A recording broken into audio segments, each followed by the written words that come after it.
Welcome to the Women Living Well After 50 podcast. I'm Sulon Carrick and I'm passionate about inspiring, motivating, supporting and informing women over 50 to embrace this exciting time of life. Health and wellness in mind, body and spirit are the foundations for living well, but there is so much more to a life well lived. Each week, through conversations with my guests, I'll be presenting topics that will help us all to live well and enjoy life. So join me as we discover new ways to become women living well after 50. Are you ready to start living? What are you waiting for? Let's get started. Welcome to another episode of the Women Living Well After 50 podcast. I'm Sulon Carrick and it's lovely to have you join me. Are you good at negotiation? Unfortunately, that's not one of my strong points. But negotiation isn't easy, is it? And for countless women, it's exponentially harder. If you come across as fired up and assertive, you'll face backlash from people who label you as unlikable, unhirable, intimidating, or bossy. If you're amenable or meek, the negotiation falls apart. So it's no wonder that 60% of women haven't negotiated issues like workplace pay at all. And it's not just in the workplace that we need to negotiate, is it? Family situations, there's many situations in life where we need to be able to feel confident in our negotiation skills. My guest today is Beth Fisher-Yoshida. She is a global expert and educator in intercultural negotiation and communication. She's the Program Director of Columbia University's Master of Science in Negotiation and Conflict Resolution, a negotiation consultant for the United Nations, and CEO of the consulting agency Fisher-Yoshida International. Beth works in the US and worldwide, conducting workshops on leadership, culture, workplace conflict and negotiation, and boasts a client list that includes Fortune 100 companies, non-profits, military and security forces, governments, NGOs and educational institutions. In her new book, New Story, New Power, A Woman's Guide to Negotiation, Beth helps women of all ages make successful negotiations a reality. So let's go and join the conversation. Welcome, Beth. It's a delight to have you on the Women Living Well After 50 podcast. Thank you so much. It's great to be here. Well, in my intro, I talked a little bit about you, and you certainly are a very impressive woman and helping women to negotiate, which is something that I said in my intro is not one of my skills. And I'm sure, as you know, there's a lot of women out there that of all ages find it difficult to negotiate. So you've actually written a book, New Story, New Power, A Woman's Guide to Negotiation. But before we get to that, I wonder if you could just give me a little bit of your background and how you came to write the book. Sure, I'd love to. So, skipping over some smaller details, let's just jump into where I lived in Japan and I became interested in intercultural communication. And from that, of course, being a very independent New York woman and going to Japan, we had culture clash. I also became very interested in cross-cultural conflict. And my first career, I worked at an international school in Japan, and that was really for working with students who had some kind of learning issues. They didn't learn the same way everybody else did, needed special attention. In my second career round in Japan and then elsewhere, I worked for a management consulting firm, McKinsey and Company, and I became very interested in intercultural communication again and negotiation and conflict resolution. When I came back to the US, I started consulting, I did a doctoral program, and I was doing a lot of workshops, teaching at Columbia University. And I noticed that there were certain patterns that women had that were a little bit different from others in how they negotiated, how they approached it, how they felt about it, and so on. So I wanted to look into it. I don't consider myself a big researcher. So even though I am a scholar practitioner, I'm sort of balanced between the two, but I lean a little bit more heavily over to the practitioner side. So while I was looking at that, I noticed that a lot of the research that already existed was very contradictory. It said up, it said down, it said left, it said right. So I said, all right, well, that's informative, but not necessarily helpful in what I have to do to work with women. So I did my own research and I interviewed hundreds of women to find out what were their strategies and tactics that they use that were successful. Where did they come from? How did they learn to use them? And I thought I have enough information now, plus, as I said, being a practitioner, to put this together into a practical book that people can pick up, women, whoever, and just turn to any page and find hopefully something useful that they can immediately start to use in their practice. So that's how I kind of Mm, came mm. to this. Yeah, and I noticed in your book you do have a lot of case studies, which I think is always good because they're real life examples, and I did find the book very helpful. It's got lots Right. of information in there, and it's not just for women who are in the workplace. It's for women at any age, really. And so I just wanted to talk about, for example, what were some of the key findings from your research? Because it's great that you've actually gone out and done some yourself, because sometimes, as you say, we do get these conflicting messages and it's really hard to get to what the truth is. So, what were your key findings from your research? So one of the main key findings, which I really focus on a lot in the book, is that the stories that we tell ourselves about who we are and who we are as negotiators severely impact our negotiation. If you are telling yourself, oh, I don't know enough. I'm not experienced enough. This person is so scary. I have so much on the line. I don't know if I can do it. You're already defeated because you've deflated yourself and you've second guessed yourself. So then you're not going to have the confidence to go in there. You're not going to have that sense of agility or flexibility to be able to bounce back so quickly. You'll get one comment or one kind of a look, and it'll just continue to deflate you and confirm those negative stories you have.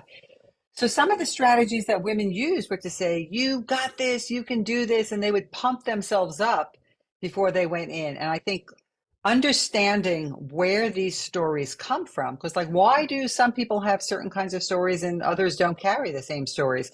One of the major sources of our stories about ourselves comes from our upbringing, our society, our families, our education, all of that foundational messaging that we receive as young girls and young women about how we should be and who we should be. Now, in today's world, you have a lot of publications telling people women should get out there and they should assert themselves and they should ask for what they want and get in there and you could be your own best advocate, which is a great message, except it's also contradictory to the messages we have. So if I'm going into a place and I've been taught to revere my elders and not talk back because girls need to be liked, and I'm negotiating with an older person, especially an older man, all of that messaging in the back of my mind is pulling me back from fully engaging. So even though I have a current message that says, get in there and advocate, all of those older messages I need to unpack that allows me to negotiate respectfully without feeling badly that I'm not going to be that respectful, nice girl that I was taught to be when I was younger. Mm. Yes, because that's an issue. And I know hopefully it is getting better with each generation. But for example, my generation, my parents, for me, their idea was my brother went to university, but for me, well, what do you want to do that for? You're going to get married and have children. And, and I think the other thing is that, you sort of taught don't push yourself forward because you're going to look pushy or bossy, or you're going to, women are supposed to just sit there and be meek and mild and always respectful. But if a guy is promoting himself, that's looked at on as strength and confidence and a positive spin. But if a woman does that, she gets labeled in a negative way, and then that stops you. It pulls you back and you think, well, why will I bother trying? Because they just have that perception of who we are. Absolutely. You mentioned earlier that, I didn't only focus on the workplace, and that was also intentional in the book. I Mm, mm, wanted to show the multiple scenarios that any woman is in, because you're not only at work all the time, you have a fuller life. And then different parts of who you are, different parts of your identity come forward depending on the context that you're in. If I'm in the workplace versus at home or with my children or with a partner, I'm going to be a little bit different and different parts of me come out, as I said. And I'm also going to be negotiating different concerns or issues with that person. So I wanted to show the fuller range because you can take the same tools that you use in preparation for any of those negotiations and then figure out which part of me is going to show up in that negotiation and which part do I want to show up and how do I want to be perceived? How do I want to act? All of that can be done intentionally before you enter the negotiation. It doesn't mean everything will play out the way you planned, but it means at least you have a good base, a good foundation from which then to engage in a negotiation. Mm. And of course, if you do have that base, that builds up your confidence a little bit more, and you think, well, I've got a plan that I can follow. And as you say, it may not always come off, but it does. That confidence, that self-confidence is just so important. And, you talk about, we were talking about just not the workplace, which is great because when I first saw the book, I thought, well, okay, that's fine if you're in the workplace. But because you cover family and other situations, that really applies to all women. And so therefore your book should be read by all women. And for someone like me who's nearly 66, I can still get some value out of your message, and as well as someone who's 70 or plus, because they probably wouldn't have had the experience with negotiation as much as a 40-year-old does these days. So I think it's great that you've you know covered all those areas, because it really does mean, we negotiate all the time in life, don't we, in different We ways. do, we do. And you mentioned that you're 66, but you're far from over with your life. I mean, people today, I teach at university and we have a master's program. People come back for their master's or a second master's at 60 or 70 to reinvent themselves, let's say a second or third time. So in today's world, in most cultures, I don't know about most, but in many, many cultures around the world, it's very acceptable for a woman of that age to be considered wise and valuable. Years ago, it wasn't. By the time you got to 60 years ago, you're already old and put out to pasture. Today, not so much. There are many women who I interviewed with more than 25 years experience who are in their 60s and 70s still working and vibrant and enjoying it and adding value and being relevant. And that's just a good feeling for them to have. So it's never too late to try to assert yourself in some way, big or small, with a negotiation approach, right? Mm, mm. That's right. And being assertive, I was talking, my previous guest, we were talking about her, she's written a book, um, Be Brave, Forget the Beige, and how that women over 60 are sometimes viewed as invisible. Not so much these, it's improving, but, the older you get, the more invisible you become, and people feel that you don't have value. And so you do need to be able to assert yourself and say, hey, I still have a lot to give. I am wise, I've got life experience, and it's just being able to even negotiate that path that, hey, listen to me, I've got something worthwhile to say. So I read about, you looked at the newest research of, I'm going to read it so I don't get it wrong, brain, language, and emotions, and how they relate to a woman's negotiating prowess. So can we talk a little bit about that? Yeah, when you were mentioning before about being like courageous and being able to say, I can do this in different kind of negotiation context, I was also thinking about the neurosciences. And we know so much more now than we ever used to about what goes on in our brain with all of that kind of imaging, which is great. So you don't have to be a neuroscientist to understand something about the brain, right? Which I'm not a neuroscientist, and I did study very hard, and I talked to neuroscientists to make sure I was getting it right. I didn't want to say the wrong thing in the book. So, we do have different kinds of brain waves that happen. And even if you think about meditation or yoga or those kinds of very relaxing activities, they change our brain waves. And so when we are relaxed, then all of this great energy and this great stuff sort of emerges. If we're tense, and a lot of times negotiation is a trigger word that makes women tense. If we're tense, it's really that our brain almost like freezes and it does, or gets very rigid, very restricted, and doesn't really have that flexibility to think outside of the box, so to speak. So the more we can relax, which comes from the point you made about having confidence, then the more we have those good brain waves that happen. And one of the things that really appealed to me was thinking about how neurons that sort of match and come together. So it's not even a conscious thing. It's just like you have a reaction to something and all these other things happen as a result, both physically and emotionally and all of that.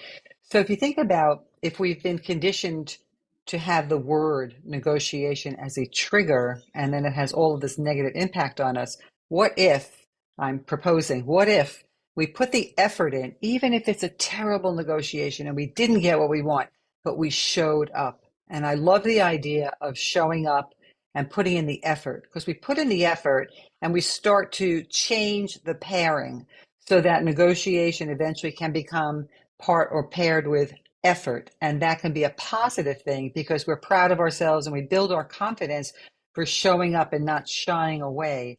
Because I believe that if you shy away from this, it really becomes worse as you go on. Because if it's a small thing, it just becomes bigger and bigger and bigger until it's this insurmountable thing that you can't sort of challenge. But if you do incrementally a little bit, a little bit, a little bit, then you're building your sort of negotiating muscle so that you will be effective eventually about something.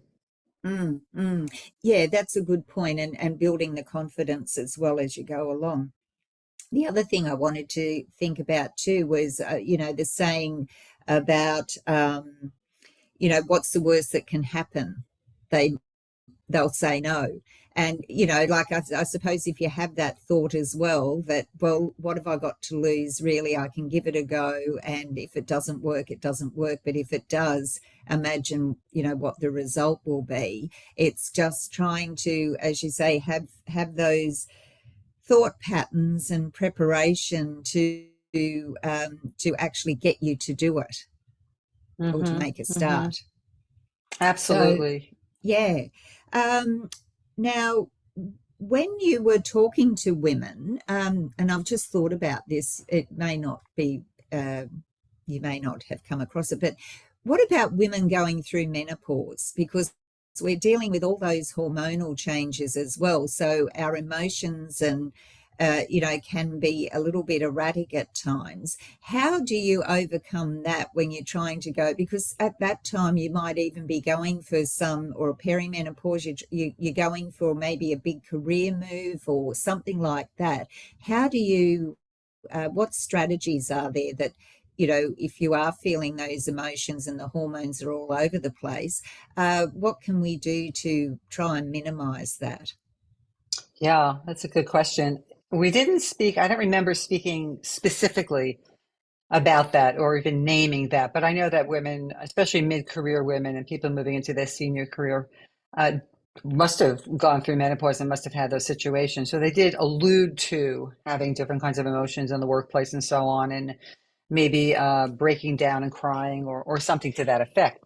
I think regardless of what you're going through, but especially in those situations when you know you're even more vulnerable or feeling that you have to have some kind of either a way to buy time to calm down and regain your composure, or a way to deflect and let somebody else take over in the situation, or maybe even to say, you know what, let's come back and meet again at some other time. So you need to have those kinds of strategies and tactics in place, anticipating that this might happen to you. And sometimes you don't even know when it's going to happen. Like suddenly you get a heat flash, right? And then you're just like sweating. And then when Mm, somebody sees you sweating, then they're thinking, oh, they're making assumptions about why you're sweating. So you're probably nervous, you're probably unstable in some way. And so that means they can get in and do what they want. In those moments, you might be more susceptible to somebody's persuasion. So that's a really good time to take a step back and say, okay, why don't we just take a 10-minute break or something and go cool yourself off, literally, before you come back to the table.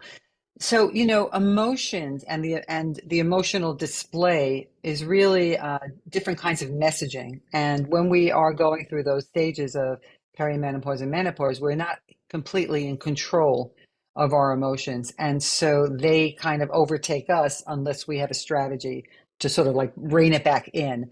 But the messaging to other people when they see us in that condition sends a different message. Now, if they realize that maybe we're having a hot flash, or, they may feel sympathetic if it's another woman, or they may be dismissive of us, which happens, like you said, as women age, we're dismissed and not as relevant and more invisible. So, oh, well, there she goes. She's obviously old, because people don't necessarily understand. I mean, if you're Mm, 25 or 30 and you're feeling very good about yourself and very successful, you're not going to understand what a 50, 55-year-old woman is going through. It's just, you just can't relate to it. It yeah. doesn't make sense, but it could be dismissive. So we have to think about all that and not necessarily blame the other person for being dismissive, just they don't know. So we have to figure out ways to take care of ourselves in those situations. Mm, mm, mm.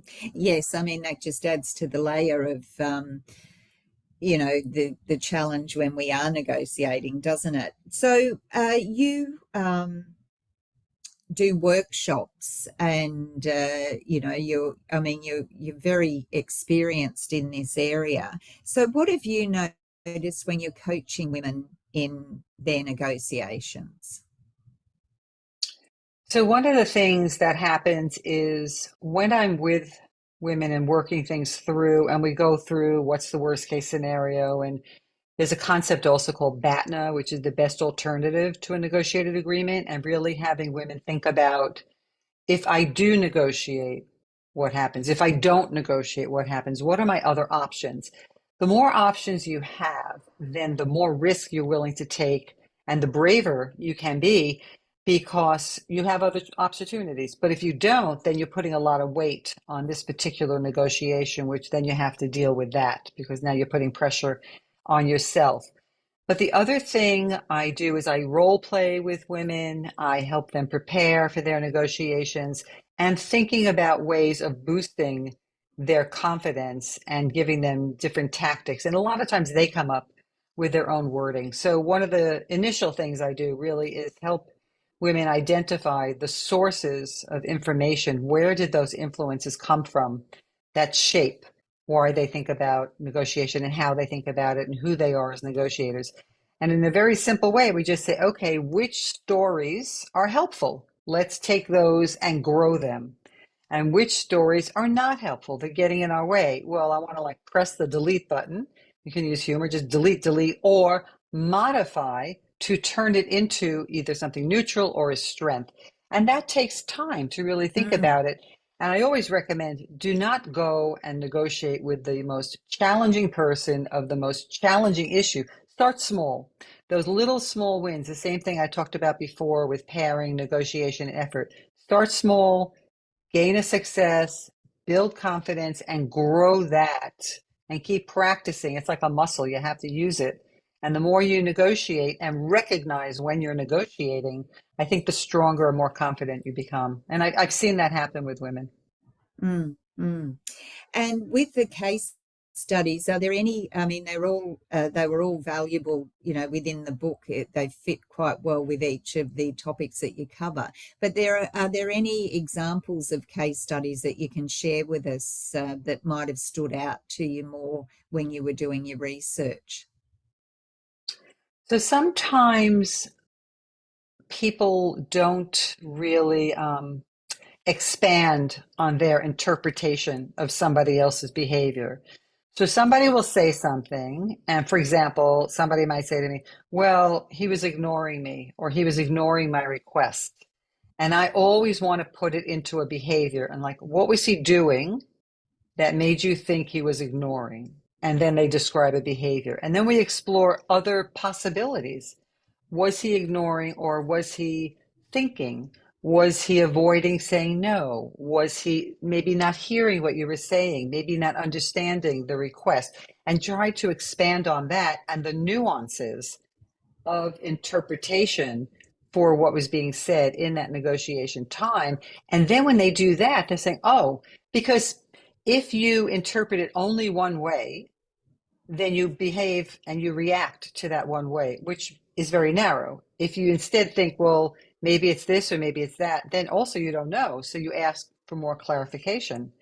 I'm not sure I understand what you mean by that. Can you expand on that? And then they expand on it. Now you have more information, more refined, more nuanced, and now you have a different set of responses you could have. Or maybe it's the same response, but at least you have more information and you're really pinpointing and targeting their reaction more than just assuming it was something else. Then another example is when people say no. Now, this is tricky too, because somebody asked me once recently in a book talk, they said, well, when is no no? And I Mm, said, well, it really depends on what kind of no we're talking about. If it's a no where you're feeling threatened and you're feeling unsafe and you're saying no, then it's no. There's no question about it. But if you're in a negotiation, in a business negotiation especially, and somebody says, no, don't have the budget for it, then you can still have a conversation because that no is still also an invitation to expand the conversation. It's mm, not a threatening no, it's a no in a different kind of a context. So that no is an invitation to expand on the conversation because sometimes people shut things down because they don't want to fully explore, they don't think they can fully explore, or for them it's just a open and shut case when in actuality it may not be.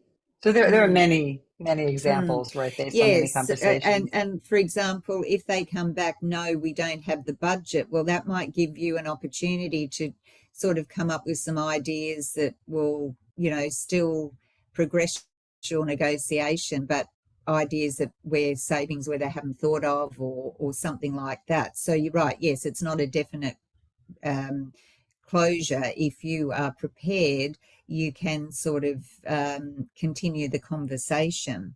Now, Right. do you think it's easier? I mean, how much does gender play in negotiation? Do you think it's easier negotiating with men or with women, or is it just depending on the personality? It depends, I think that everybody has their stories about who they are because everybody is socialized into the world. That's the responsibility of our parents and our schools and our education. That's just it. That's what they have to do. They have to make us good citizens in the society. So men get messages, women get messages, and people who have different kinds of gender fluidity get different kinds of messages. So everybody brings those messages to a negotiation. One of the things that's very different for men in general is that they're given permission to be a little bit more assertive or aggressive and to ask and to demand. They're not given those same messages that, boys need to be nice and all that. No, they're not. I mean, of course, nobody tells them don't be nice, but that's not the leading message that they get. So they Mm, walk in naturally just assuming the stance, just assuming that, whereas women have to go through a whole cycle in their head about changing those stories. So, sometimes women are kinder to each other, and sometimes they're not. Because if mm, there is a situation where a woman feels like there isn't enough room for another woman, or too many women because they are the token woman, then they're not necessarily going to be very generous to other women, right? So sometimes it's easier to negotiate with a man than another woman. So it really mm, does mm. depend. And it depends on who you are in relation to them. Are you more senior to them, junior to them, on the same ground? Where are you in relation? And that makes a difference. Mm, mm. I was just thinking about family and probably, from a grandparent point of view, negotiation, we don't like to say no. A lot of women in particular, because we're nurturers, we're carers, we want to be there for everyone. But a sort of example of a family negotiation might be where, your children want you to look after the grandchildren, or they want you to, be on hand to do those sort of things, and yet you still want to live your life. You don't want to say no, but you want to be able to have your life as well, but help out when possible. So it's about creating boundaries in some situations, isn't it? It is, I would think that we should negotiate like a schedule. I'd love to be helpful. I love my grandchild and I want to be with my grandchild too. And I also have other responsibilities. So let's figure out, let's calendar it, put on the calendar, and then I can make myself available at those times. Does that work for you? And just negotiate that. Now, of course, there might be the last minute something happens, and then, of course, you Mm, become available. But I think that if you're not just sitting there waiting only to take care of your grandchildren, you do have a life, as you mentioned, then there needs to be a mutual respect about people's time and scheduling. mm, It has no reflection on your love or caring for the grandchild. It just means that I'm still vibrant and I'm still working, or I'm still doing this, or I have my activities, but I am going to carve out space. So, for example, mm, I just recently had a grandchild, and I said, you know what, I am working full time plus and all of that, but I'm going to make it my business to make sure I see my grandchild every single month. I live 4 hours away by driving. okay. To Mm, make sure I see my grandchild every month because they change so quickly. I want to, and I want to be present in the life. mm, Now, if my children said to me, well, I need you at another time, I would definitely negotiate my calendar and see if I could make it because they asked me. And they asked me knowing that I do have other things to do. But if they can ask me, that means it's really important to them that I try to do this for them. So then I will work it out. But there can't just be an assumption because I remember my mother had said, I'm not just that grandmother who just sits around babysitting all day. yeah, And I yeah. said, okay, got it, because she was still working. Yeah, well, I'm quite involved with my grandsons, and I've recently moved back closer to them, so I'm only 5 minutes away, and that is easy to fall into that trap of, oh, I'll just go and help, or I'll say I'm available. But the fact is that generations ago, once you finished working or once you got older, you didn't really do too much. But now with our lifestyle, and especially with the pandemic finished and everything, people, I'm traveling, I'm going away next week for uh, doing some traveling with my husband. We've got another holiday to Europe planned in November, and we're thinking about next year. So it's finding that balance to be able That's to right. be there, because you do want to be part of your grandchildren's lives. I think it's very important, to have that connection. But also, we need a schedule. I've got a diary, and I do say, and actually my daughter and I work it that way, because she's an executive coach, so she knows all these things, and we just look at our diaries and work it out together. And she always says, if you can't do it, don't worry, don't feel that you have to do it. So it's sort of, we can be our own worst enemy at times in a negotiation like that, where we want to do everything for them, and to the detriment of maybe saying, well, I was going here, but I'll put that off and Well, now you go have to there. negotiate with yourself and your own Yes. conscience or guilt feelings, right? About if you said We, no. yeah, which is another point too, about negotiating with ourselves. I hadn't really thought about that, but could we just cover that quickly before, we're coming sort Sure. of towards the end. But yeah, that's another area, because when you say negotiation, you just automatically think of the workplace. But we've covered it with work, we've covered it with family, there's friends that we negotiate with. I hadn't thought about ourselves, which is very Yeah. important. So going back to the whole idea of self-awareness and being understanding all the influences in your life, it also helps us clarify what is really important. And those priorities can shift. So when you do get grandchildren, suddenly, wow, they become more important. If you belong to a book club and you have an ongoing, let's say, monthly meeting, and other people are depending on you for that, so there's an interactive element to that. Well, you have an obligation there, right? If that is still important to you, then you do have to fulfill that obligation. If it's no longer important, then maybe you don't belong to the book club. So giving yourself that permission to shift priorities or to hold on to the priorities and honor them and revisiting that this is important. The other thing I remember, I felt guilty sometimes, like when my children were older, and I thought, wow, I was a working mother. And people say, how do you do it? And I say, not well, because you never feel like you're fully showing up anywhere. Mm, You're not fully showing up at home. You're not fully showing up in the workplace. And then I thought to myself, and I said to them, if I had stayed home all the time, considering all the energy I have, would you have wanted that? And they're like, no. So they were thankful that I went out to work. They may have minded as they were growing up sometimes, but I also became a role model and they realized I had other ways of diverting my energy and attention, which gave them space to grow up. Because if I Mm, had only been home and just fixated on raising them, I think I would have smothered them, you know? So I'm glad that I went yeah, out and spread my energy elsewhere. So we have to yeah. deal with that all the time. Yes, and I think we don't actually give ourselves enough time to reflect on ourselves. Where, like just that situation then, I didn't even think about negotiating with myself, but you do. And it's a matter of prioritizing, and we really should take a little bit of time out to sit down and work out what our priorities are so that we can, it's probably easier then when situations arise, as you say with the book club, if I don't really want to have that commitment anymore, well, I either say to them, look, don't rely on me to be the leader or whatever. I will come occasionally or I won't come at all. So it is a matter of negotiating for yourself as well to get a better deal for yourself in life and what Right, you want out of life. right, absolutely. Yeah. So, I enjoyed chatting to you today. And I just wondered before we go, I've got a question I'm going to ask you, but before that, is there anything else? There are a couple of tips that you would like to just leave with us for people who are thinking about, a negotiation and not really sure where to start. Hmm. Well, reading my book, of course, is a great start. But Yes. otherwise, Yeah. yes, no matter what stage of life you're in, no matter what you're negotiating or who you're negotiating with, there's always a way to do it better as long as you put in the effort and believe in yourself and prepare. So putting in the effort to prepare and showing up, everything works and you can make a difference, even if you don't get what you originally wanted in the negotiation. But you can Mm. always improve.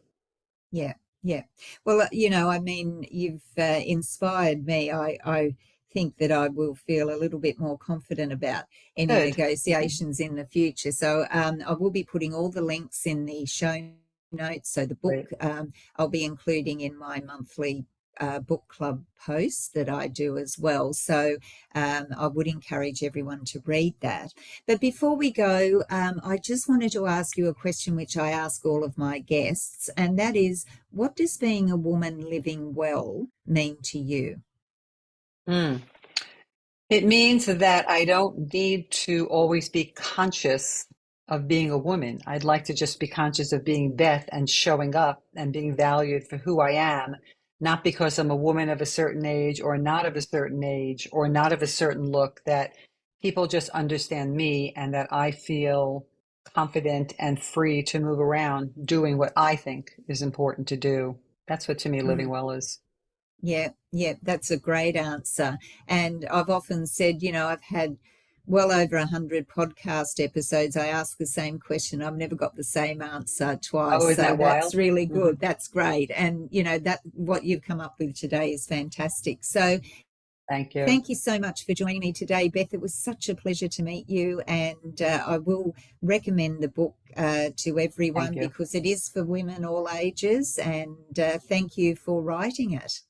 Thank you so much. And one last plug there is if people buy the book and read it and want to write a review on Amazon and they let me know, then I will offer a free 30-minute coaching session Oh, for a excellent. review. Well, Yeah, I'm that trying to is build up the certainly, reviews. yeah, yeah, that's certainly something worthwhile. So I'll add that to the show notes as well. So Thank they've got you. all that information. So thanks Super. again, Beth, for joining me. Lovely to meet you, and I hope that we can chat again sometime. That sounds great. Thank you so much. Bye bye now. Okay, bye, bye. Well, I learned a little bit about negotiation today talking to Beth Fisher-Yoshida, and I hope you did too. I particularly enjoyed negotiating with yourself, which I hadn't really thought about. I thought about the workplace, I thought about family, negotiating with friends, but I hadn't thought about negotiating with myself. So I hope that you've enjoyed the episode and that you will check out Beth's book, New Story, New Power. A Woman's Guide to Negotiation, and it's for women of all ages. And share the episode with a friend if you have enjoyed listening, because I know that we can all do with improving our negotiation skills. Well, that's it for this episode. Thanks for joining me, and I'll see you next time. But until then, remember to live well, enjoy life, and most of all, be a woman living life your way. Bye for now.